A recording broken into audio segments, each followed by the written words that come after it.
లోకమంతా ప్రశాంతంగా ఉంటుంది, ఎవరికి ఏ ఇబ్బంది ఉండదు. అసలు ఆ సంస్కార బలము ఏర్పడడానికి కావలసినటువంటి విషయాలు అందించాలి. ఓ రామాయణం, ఓ భాగవతం, ఓ భారతం అందించకపోతే సంస్కారం ఎలా వస్తుంది మనసుకి? లోపల నుంచి మనసులోకి ఎడుతున్నవన్నీ దుష్ట స్వభావాలు, దుష్టగుణాలే అనుకోండి, లోపల మనసు మంచి సంస్కారం ఎందుకు పొందుతుంది?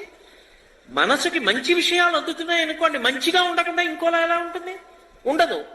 కాబట్టి మాతృవత్ పరదారేషు పరద్రవ్యానిలోష్టవత్, దొంగతనం చెయ్యకుండా ఎందుకుండాలో చెప్పింది శాస్త్రం.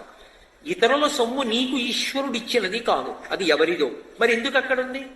కాసేపు అది పోయిందన్న బాధ వాళ్ళకి కల్పించి, ఆ పోయిందన్న బాధ పొందడం చేత వాళ్ళు గత జన్మలలో చేసిన పాపాన్ని పోగొట్టడానికి ఆ పోయిందని కిందకి జారేట్టు చేశారు. అది మళ్ళీ వాళ్ళకి అందించేయాలి, అది నీ కర్తవ్యం. అంతేకాని పడిపోయింది కదా